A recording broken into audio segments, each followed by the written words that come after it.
নমস্কার। যাদের বৃশ্চিক রাশি অথবা বৃশ্চিক লগ্ন, তাদের রাহু কেতুর রাশি পরিবর্তনের প্রভাবে এই ভুলটি করলে সর্বনাশ। এই ভুলটি ভুল করেও করবেন না। তাহলে কোন সেই ভুল, অবশ্যই আজকে পুরো আমি বলবো। রাহু কেতুর রাশি পরিবর্তনের প্রভাবে আপনাদের জীবন কেমন যাবে, আগামী 1.5 বছর কি ধরনের ঘটনা ঘটতে চলেছে, তার বিস্তারিত ব্যাখ্যা অবশ্যই আজকে দেওয়ার চেষ্টা করব। জানতে হলে থাকুন শেষ পর্যন্ত আমার সাথে। সুতরাং প্রোগ্রামটি কন্টিনিউ করার পূর্বে পরবর্তী প্রোগ্রামগুলোকে অতি সহজে পাওয়ার জন্য আমার চ্যানেলটিকে সাবস্ক্রাইব করুন এবং পাশে থাকা বেল আইকনটি অবশ্যই প্রেস করবেন।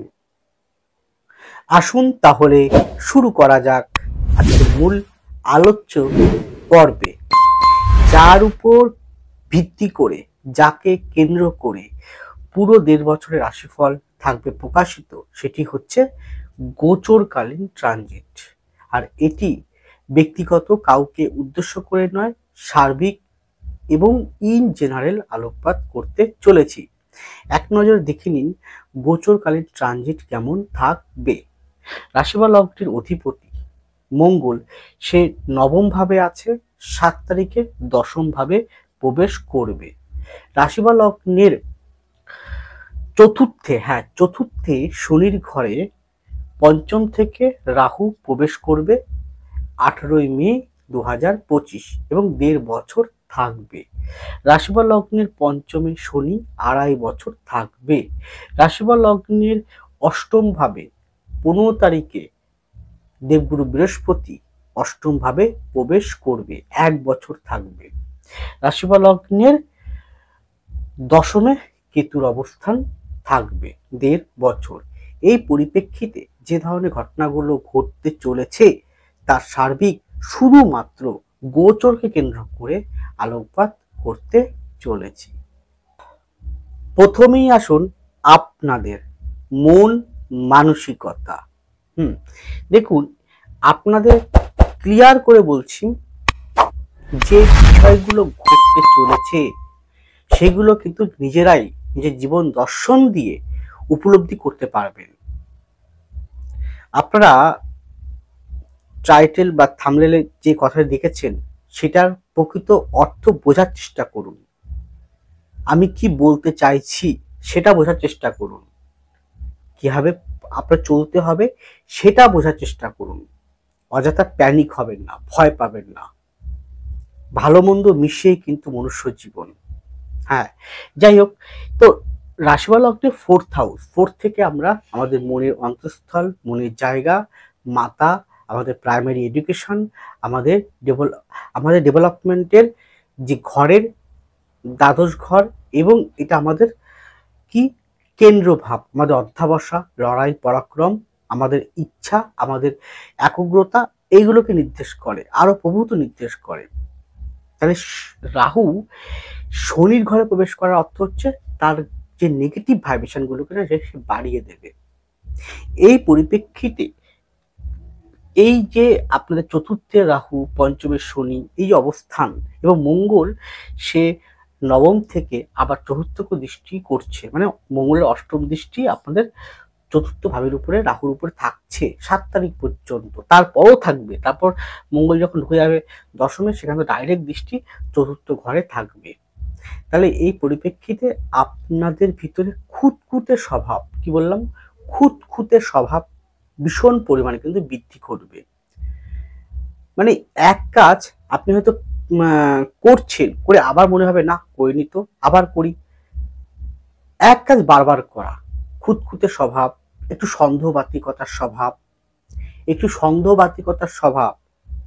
ভালো জিনিস পেলেও মনে হবে ভালো কিছু হয়নি, ভালো কিছু বললেও মনে হয় ভালো কিছু কেউ বলেনি। এইরকম প্রভূত সংশয়বোধ আপনার অন্তঃস্থলে দানা বাঁধবে। আর যারা এখানে, তাদের জীবনে এই ভুল করলে সর্বনাশ হবে তাদের জীবনেই, যারা এই বিষয়গুলোকে আঁকড়ে ধরবে, অর্থাৎ খুঁতখুঁতে স্বভাবটা বাড়িয়ে দেবে, সর্বদা মনে করবে যে আমার দ্বারা হবে না, আমি পারবো না, একটু মাঝপথ যে উৎসাহের সহিত এগোলো, মাঝপথে গিয়ে থমকে যাবে, তারপরে এগোতে চাইবে না। রাহু তো সে তো বসে আছে আপনার ভিতরে এইগুলো দেওয়ার জন্য, এবং যখনই আপনি ওইগুলোর পাল্লায় পড়ে ওই কাজগুলো করতে শুরু করবেন, সঙ্গে সঙ্গে রাহু ওই জায়গাটাকে ধরে আপনাকে মধ্যে ডিপ্রেশন, অ্যাংজাইটিস, হতাশা এনে দেবে।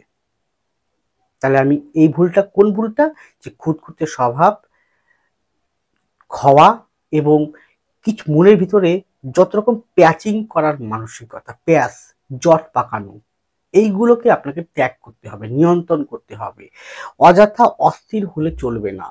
খুব অস্থির হয় আর চটজলদি মানে এক্ষুনি ফলটা পেতে হবে। আপনি মনে ভাবছেন যে সবকিছুই হয়তো হাতের মোয়া, বললেই পেয়ে যাবেন, কোনোদিন হতে পারে না। আপনাকে ধৈর্য সহকারে কর্ম করে যেতে হবে। আপনি বললেই ফল পাবেন না। একটা গাছের যখন ফল হয়, সে গাছেও টাইম নেয়। ন্যাচারাল ভাবুন না, একটা আম গাছ, কাঁঠাল গাছ, লিচু গাছ, শশা গাছ, যে গাছ হোক না কেন, গাছও তো সময় লাগে না।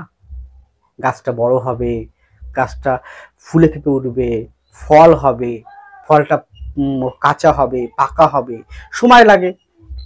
ধান বুনলেই ধান পেকে চালে পরিণত হয় না, তাকেও সময় লাগে। তাই তো বলবো, আপনি আশা করুন, বা এই কলিযুগে আপনি আশা করবেন, অবশ্যই করবেন। আপনি জাগতিক বিষয়ে অনেক বেশি চাওয়ার ইচ্ছে, টাকা, অর্থ, গাড়ি বাড়ি পাওয়ার ইচ্ছে, এগুলো আপনি করুন, আশা করুন। কিন্তু আশা করলে তো হবে না, সেগুলোকে ফলপ্রদ করতে হলে কর্ম করে যেতে হবে। কোন সহকারে ধৈর্য এবং অস্থিরতাকে ত্যাগ করে স্থির হয়ে আপনাকে কর্ম করতে হবে। কিন্তু যেটা বললাম, ওই যে সেই এক্ষুনি কর্ম করলেন, একটা কাজ করলেন, সেটা এক্ষুনি আপনাকে ফল দিয়ে দেবে, তা কিন্তু কখনোই নয়। তাই তো বলবো যে যাদের মূলত রাশিটা হচ্ছে বৃশ্চিক, তারা কিন্তু বেশি পরিমাণে অস্থিরতা সৃষ্টি হবে, যা বিগত দিনে হয়েছে, আবারও সেটা কন্টিনিউ হচ্ছে। যাদের ওই বিষয়গুলো অন্তঃস্থলে গেঁথে বসে থাকবে। তার উপর দশা যদি ভালো না চলে, আরো তার ফলের মাত্রাটা, কোন ফলের মাত্রাটা? নেগেটিভ ফলের মাত্রাটা বাড়িয়ে দেবে। এরপরে কি হবে? আপনার মধ্যে ওই কি বললাম, রাগ, ক্রোধ, স্পষ্ট কথাবার্তা, এগুলো বেড়ে যাবে। চাপা দম, দম, দমকে চেপে রাখা কোনো জিনিসকে, মানে হয়তো রাগটা উপরে দিতে পারছেন না, ভিতরে ভিতরে গুমড়ে আছেন। এটা আরো বেশি পরিমাণে আপনাকে, যদি এরকম হয়, তাহলে আপনার ইন্টারনাল যত রকম রোগের সম্ভাবনা, যত রকম মানসিক সম্ভাবনা আপনার বেড়ে যাবে। আপনি অসুস্থ হয়ে পড়বেন, রাত জাগা হয়ে যাবে, আপনার ঘুম আসতে চাইবে না, তাই না? এইগুলো কিন্তু বাড়িয়ে দেবে। তো সেই ভুল করলে চলবে না। কিন্তু 7 তারিখের পর থেকে যদি আপনার দশা ভালো চলে, যদি আপনার গ্রহগত অবস্থান, বিশেষ করে বলতে পারি মঙ্গল, বৃহস্পতি, তার সঙ্গে অবশ্যই শনি যদি খুব ভালো থাকে পোস্টিং আপনার জন্মকুণ্ডলী ও হাতে, তাহলে আশা করব বিগত দিনের তুলনায় আপনি 7ই জুলাইয়ের পর থেকে আস্তে আস্তে আপনি কিন্তু কিছুটা হলেও গ্রোথ বা উন্নতির পথে আস্তে আস্তে এগোতে পারবেন। কিন্তু পুরোপুরি নয়, এই বছরটা পুরোপুরি হয়তো পাবেন না, ওই বছর থেকে হয়তো সেই জায়গাটা আস্তে আস্তে আসবে। আমি এই যে মুখে বললাম, এটা আপনার নিজের জীবন দর্শন দিয়ে বুঝতে পারবেন। আমি বাস্তব কথা বলতে ভালোবাসি, যে সত্য তাই আমি বলবো। এরপরে কি হবে? এরপরে আপনাদের মধ্যে যেটা হবে, সেটা তো পঞ্চমে যেহেতু শনি বৃহস্পতির ঘরে, আর শনি থেকে বৃহস্পতি চতুর্থে, অষ্টমে বৃহস্পতির অবস্থান রয়েছে, তাহলে আপনার মধ্যে জ্ঞানের কিন্তু প্রাদুর্ভাব বৃদ্ধি ঘটাবে। কোন জ্ঞান? অজাগতিক জ্ঞান, যে জ্ঞানের দ্বারা আপনি ঈশ্বর প্রদত্ত, যারা আধ্যাত্মিকতার সঙ্গে যুক্ত আছেন, আধ্যাত্মিক মার্গের সঙ্গে যুক্ত আছেন, তাদের জ্ঞানটা অত্যাধিক বেড়ে যাবে। যারা বিভিন্ন রকম পরিকল্পনা করছেন, আগামী দিনে কীরকমভাবে চলবেন, কীরকম প্ল্যানিং করবেন, সেই যে জ্ঞান, সেটা বাড়বে। শিক্ষাগত, যা পুঁথিগত বিদ্যার সঙ্গে যুক্ত আছেন, হায়ার সেকেন্ডারি বা আপার লেভেলে পড়াশোনা বা উচ্চস্তরের পড়াশোনার দিকে অগ্রগামী হচ্ছেন, তাদের শ্রীবৃদ্ধি এটা কিন্তু হবে, যথেষ্ট ভালো হবে। এবার হয়তো আপনি শিক্ষা অর্জনের জন্য দূরে কোথাও যাওয়া, কোনো কোচিংয়ে ভর্তি হওয়া, কোনো কোর্সে ভর্তি হওয়া, কোনো কোর্সকে আপনি জীবনে প্রবেশ করানো, অনেক রকম যে শিক্ষা তারা আপনার জীবনে জাগতিক বিষয়ের প্রতি কিছু লাভবান হবে, সেরকম শিক্ষায় আপনি কিন্তু পদার্পণ করতে চলেছেন আগামী 1.5 বছরের মধ্যে। হ্যাঁ, শিক্ষাগত জায়গাটা কিন্তু অত্যন্ত ভালো আছে। আপনার মন মানসিকতার জায়গাটা নেগেটিভ অবশ্যই আছে, কিন্তু সেগুলোকে দূর করে আপনাকে এগিয়ে যেতে হবে। অযথা নেগেটিভ ভাইব্রেশন, অযথা ডিপ্রেশন, অযথা অ্যাংজাইটিস, অযথা হতাশা হয়ে পড়া, এইগুলো থেকে আপনাকে বিরত থাকতে হবে। যদি এগুলোকে বিরত থাকতে পারেন, এগুলোকে নিজের অন্তর্মনে প্রবেশ করতে না দেন, তাহলে বলবো আপনি অবশ্যই, যদি দশা ভালো চলে, গ্রহগত অবস্থান যদি হরস্কোপের সাথে, ব্যক্তিগত হরস্কোপের সাথে আপনার এই গোচরকালীন হরস্কোপের সাথে যদি ট্রানজিটে অত্যন্ত ভালো ফলপ্রদ হয়, দশা ভালো থাকে, যেমন ধরুন বৃহস্পতি যেখানে অবস্থান করছে, আপনার বৃহস্পতি কোথায় অবস্থান করছে, শনি যেখানে অবস্থান করছে, আপনার জন্মকুণ্ডলিতে শনি কোথায় অবস্থান করছে, রাহু যেখানে অবস্থান করছে, আপনার জন্মকুণ্ডলিতে রাহু কোথায় অবস্থান করছে, তার সাথে যদি 5-9 কম্বিনেশন ভালো থাকে এবং প্ল্যানেটগুলো যদি মাঝারি মাপেও বলবৎ থাকে, মাঝারি মাপের বলবৎতা স্ট্রঙ্গার থাকে জন্মকুণ্ডলী ও হাতে, তারা অবশ্যই কিন্তু বিগত দিনের তুলনায় ভালো ফল লাভ করবেন। যে সর্বনাশের কথা বললাম সেটা হয়তো হবে না, সেটা হালকার উপর দিয়ে বেরিয়ে যাবে। আমার কথাগুলোকে বোঝার চেষ্টা করুন, বুঝতে না পারলে আবার পিছিয়ে চলে যান, আবার প্রথম থেকে দেখুন, প্রত্যেকটা কথা মন দিয়ে শুনুন, বোঝার চেষ্টা করুন। অযথা ভয় পাবেন না, কারণ আমি ভয় দেখাতে পারি না। আপনার যে বাস্তব যেটা ঘটতে চলেছে সেই কথাটাই বলবো আমি। আপনি তার সাথে ভয় পেয়ে যান, তা আমার কি করা আছে বলুন তো? কারণ আমি তো বাস্তব কথা বলতে ভালোবাসি।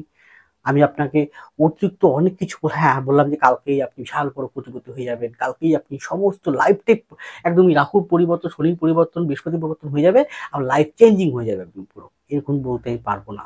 রাতারাতি আপনি কোটিপতি, রাতারাতি আপনার জীবন পরিবর্তন হয়ে যাবে, তা আমি বলতে পারবো না। কারণ যেটা নয়, যেটা হবে না, সেটা বলে কি হয় বলুন তো? এতে আরো হয়তো আমার প্রতি প্রথমত উৎসাহর সাথে আপনারা, অনেকে হয়তো থাকবে যারা একটু কম পরিশ্রম করে বেশি উপার্জন করার চেষ্টা করে, তারা কিন্তু এই আশায় বসে থাকবে ভাগ্যের পরিবর্তন হবে, এই বুঝি আমার আমার বিশাল কিছু হয়ে যাবে। হ্যাঁ, এতে ক্ষণিকের জন্য আপনি আনন্দিত হলেন, কিন্তু ভবিষ্যতে চলার পথে আপনি কিন্তু সেই জায়গাটা কিন্তু পাবেন না। কালচক্রের নিয়মে এটাই কিন্তু রয়েছে লিপিবদ্ধ।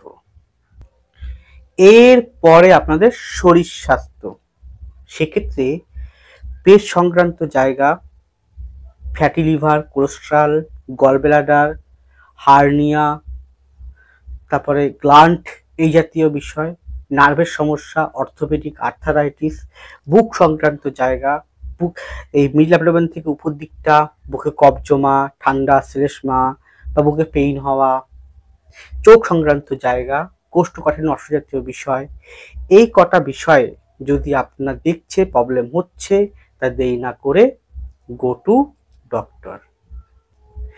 এর পরে আপনাদের সাংসারিক বা বৈবাহিক জীবন। সংসার জীবনের ক্ষেত্রে আপনি বিবাহ করুন বা না করুন, বিবাহ করে থাকলে ডিভোর্স হোক বা না হোক, আপনার ভিতরে দায়িত্ব প্রচন্ড বাড়াবে। অষ্টম বৃহস্পতির অবস্থান, সে দ্বিতীয়কে দৃষ্টি করবে, চতুর্থকে দৃষ্টি করবে, বৃহস্পতি রাহুর উপরে দৃষ্টি করবে, দায়িত্ব মারাত্মক বাড়াবে। বৃহস্পতির উপরে রাহু দৃষ্ট থাকবে, দায়িত্ব মারাত্মক বাড়াবে। কোন দায়িত্ব? পরিবারটাকে সুন্দর করে গড়ে তোলা, পরিবারের ব্যক্তিবর্গকে সুখে রাখার জন্য যত পদক্ষেপ নেওয়া, পরিবারের শান্তি বজায় রাখা, পরিবারে কেউ অসুস্থ হলে তাকে অসুস্থতা দূর করার জন্য যত রকম পদক্ষেপ নেওয়া প্রয়োজন সেইগুলো নেওয়া, সমস্ত বিষয় কিন্তু আপনার দায়িত্ব মারাত্মক বাড়বে। কিন্তু এই দায়িত্ব যেহেতু বৃহস্পতির উপর রাহু দৃষ্ট একটা আছে, তো এই দায়িত্ব কিন্তু সুকৌশলে আপনি করতে পারবেন। আপনি মধ্যে অনেস্টলি যেমন দেবে সংসার জীবনের ক্ষেত্রে, অনেস্টলি বা সৎ, ঠিক তাও রাহুর দৃষ্ট থাকার জন্য সে সুকৌশলে দায়িত্ব আপনি সমর্পণ করতে পারবেন, সে ক্ষমতা আপনাকে দিয়ে দেবে। এখানে কিন্তু হঠাৎ প্রাপ্তি যোগ করছে, সেটা হতে পারে পৈতৃক সূত্রে, হতে পারে মাতৃসূত্রে, হতে পারে শ্বশুরবাড়ির দিক থেকে, হতে পারে যে কোনো হঠাৎ প্রাপ্তি, সেটা জমি হতে পারে, প্রপার্টি হতে পারে, কোনো উইল করা হতে পারে, ফ্ল্যাট হতে পারে, গাড়ি হতে পারে, ধন সম্পত্তি হতে পারে, যে কোনো বিষয়, আটকে থাকা বিষয় হতে পারে, আটকে থাকা টাকা হতে পারে, কোনো কিছু আপনি পেতে পারেন। সম্ভাবনা কিন্তু ১১-১.৫ বছরের মধ্যে রয়েছে। এখানে পঞ্চমে যেহেতু শনি থাকবে, শনি দ্বাদশে রাহু থাকবে, রাহুর দ্বিতীয় শনি থাকবে, সন্তানকে কেন্দ্র করে কিন্তু অনেক রকম সমস্যা আপনাকে ফেস করতে হবে। কারণ অলরেডি পঞ্চম ভাবে শনির অবস্থান, কিন্তু ৭ তারিখের পর যখন মঙ্গল থাকবে কোথায়? দশমী, সেখান থেকে দৃষ্টি করবে কোথায়? চতুর্থ এবং পঞ্চমে। তো সন্তানের কিন্তু শরীর স্বাস্থ্য, সন্তানের পড়াশোনা, সন্তানের যে কোনো সঙ্গদোষ, সন্তান যে কোনো বিষয়ে একটু এখন করবো না পরে করবো, একটু আলস্যতা প্রিয়, একটু ভীতি হওয়া, সন্তান কোনো কিছুকে একটু এখন না থাক, কোনো কিছুকে ঢিলেমি করা, বিলম্বে জিনিস করা, বিলম্বে হওয়া কোনো জিনিস, সেগুলো কিন্তু ঘটতে থাকবে। শারীরিক বিষয়ে বেশি কন্ডিশন একটু সমস্যা রয়েছে, তাই সন্তানের হরোস্কোপটি পারলে কাউকে দিয়ে ইমিডিয়েটলি বিচার করান, কারণ এটি শুধুমাত্র গোচরকে কেন্দ্র করে বলছি, আপনাকে উদ্দেশ্য করেও নয়। আর আপনার সন্তান হরোস্কোপ কেমন রয়েছে সেটাও আমি জানি না। তো অতএব শুধু হরোস্কোপ কেন, তার সঙ্গে পামটা কেমন রয়েছে। তাই সন্তানের উজ্জ্বল ভবিষ্যতের জন্য, সন্তান আগামী দিনে কি করবে কি করবে না, কোন বিষয়ে পড়াশোনা করবে কোন বিষয়ে পড়াশোনা করবে না, সন্তানের যে কোনো এভরিথিং বিষয়ের জন্য যদি মনে করেন, কনসালটেন্সি নেওয়াটা কিন্তু অতি আবশ্যক। এখানে যেটা বলবো, সে সংসার জীবনের ক্ষেত্রে কিছু ওই বলে না, কূটনৈতিক কিছু ব্যক্তিবর্গ হতে পারে, কূটনৈতিক জট পাকানো কিছু ব্যক্তিবর্গ, খুঁতখুঁতে ব্যক্তিবর্গ, বা আপনার নিজস্ব কোনো, একটু আগেই বললাম ব্যবহারিক বিষয়ে যে বিষয়গুলো, খুঁতখুঁতে, সন্দেহবাতিকতা, জটিল জিনিসটাকে ভেবে ফেলা, সহজভাবে না নেওয়া, মনের মধ্যে যত রকম প্যাঁচ সৃষ্টি করা, এইগুলোর জন্য কিন্তু সংসার জীবনের ক্ষেত্রে একটু অশান্তির পরিবেশ, একটু অনেকটাই অশান্তির পরিবেশ থাকবে। যদি আপনার দশা অন্তর্দশা গ্রহ অবস্থান ঠিক না থাকে, তাহলে এর মাত্রাটা বাড়িয়ে দেবে। এইগুলোর প্রতি একটু সচেতন আপনাকে থাকতে হবে। দেখবেন আপনি চতুর্থ যে রাহুর অবস্থা আছে, বেশিক্ষণ আপনাকে বাড়িতে রাখতে দেবে না, আপনাকে খুব ছোটাবে, খুব দৌড়ঝাঁপ করাবে আপনাকে দিয়ে, এখানে ওখানে দৌড়ঝাঁপ, বাড়িতে বেশিক্ষণ আপনি থাকতে পারবেন না, সেটাও কিন্তু ঘটবে। আর বিবাহযোগ অবশ্যই আছে, কিন্তু সেটা কার কতটা আছে, কিরকম হবে, তা সেটা ব্যক্তিগত হরোস্কোপের শেষ কথা বলবে। এর পরে কর্মজীবন। কর্মজীবনের ক্ষেত্রে যারা আধ্যাত্মিক মার্গের সঙ্গে যুক্ত আছেন, কেউ জ্যোতিষী করেন, জ্যোতিষ চর্চা করেন, কেউ ট্যারোট করেন, কেউ পামিস করেন, কেউ তন্ত্র করেন, কেউ সংখ্যাতত্ত্ব করেন, কেউ ফেংশুই করেন, কেউ লাল কিতাব করেন, এভরিথিং, তাদের কিন্তু উন্নতি অনেকটাই শো করছে ভালোর দিকে। যারা কনসালটেন্সি করছেন যে কোনো বিষয়ে, সেক্ষেত্রে উন্নতি হবে। যারা এই জ্যোতিষ বা সম্পর্কিত, আধ্যাত্মিক সম্পর্কিত দ্রব্য বিক্রি করছেন, কেউ জেমস স্টোন বিক্রি করছেন, কেউ রুদ্রাক্ষ বিক্রি করছেন, কেউ এই তন্ত্র সামগ্রী, তন্ত্র কাজের জন্য যে সামগ্রী প্রয়োজন সেগুলো বিক্রি করছেন, কেউ ঠাকুর রিলেটেড, ঠাকুরের মূর্তি, ঠাকুরের মূর্তি, আসবাবপত্র, পোশাক পরিচ্ছদ, এইরকম যারা কাজ করছেন, অত্যন্ত ভালো অগ্রগতি আছে আগামী ১.৫ বছরে। গেল শিক্ষাক্ষেত্রে উন্নতি কিছুটা হলো পাবেন। এছাড়াও যারা মার্কেটিং সেক্টরে আছেন, অর্থনৈতিক দপ্তরের সঙ্গে যুক্ত আছেন, তাদের ক্ষেত্রে ডেভেলপমেন্ট অবশ্যই দেবে। আর যারা ট্রেনিং পারপাস, মানে আপনি চাকরি করছেন বা ব্যবসা করছেন, যেটাই করুন না কেন, ট্রেনিং পারপাস আপনাকে দূরে কোথাও যেতে হবে আগামী ১.৫ বছরের মধ্যে। আপনাকে বেশিরভাগ সময় ছোটাবে, একই জায়গায় আপনি স্থির থাকতে পারবেন না, আজ এখানে কাল এখানে, এভাবে করাবে। যারা ডক্টর রিলেটেড আছেন, তাদের ক্ষেত্রে উন্নতি গ্রোথ অবশ্যই পাবেন। যারা খাদ্য খাবার, হোটেল রেস্টুরেন্ট, ট্যুর অ্যান্ড ট্রাভেলসের সঙ্গে যুক্ত আছেন, তাদেরও উন্নতি গ্রোথ পাবে। যারা পুলিশ, মিলিটারি, বিএসএফ, আর্মি বা ডিফেন্সের লাইনে চাকরি করছেন বা এই ক্যাটাগরির সঙ্গে যুক্ত আছেন, তারা সাবধানে কাজ করতে বলবো, সাবধানে আপনার কর্ম করতে বলবো, সাবধানে আপনারা একটুখানি নিজেদেরকে জীবনটাকে অতিবাহিত করবেন। একটু সমস্যা রয়েছে, কিন্তু সাবধানে আপনাকে কাজ বা চাকরি বা জব আপনাকে করতে হবে। গেল এরপরে যারা এখানে যে কোনো প্রকার শৌখিন দ্রব্যের কাজ করছেন, সেক্ষেত্রে ডেভেলপমেন্ট অনেকটাই আছে। অর্থনৈতিক জায়গাটা কিন্তু ভীষণ ব্যয় করাবে আগামী ১.৫ বছর। অর্থনৈতিক উন্নতি হলেও অর্থের ব্যয় আপনাকে ৩ গুণ করিয়ে দেবে। তাই অর্থের ব্যয়ের প্রতি সজাগ আপনাকে থাকতেই হবে। যাই হোক, এটি গেল ইন জেনারেল আলোকপাত, ব্যক্তিগত কাউকে উদ্দেশ্য করে বলিনি। ভালো থাকুন, সুস্থ থাকুন, এগিয়ে চলুন। নমস্কার, জয় মা তারা।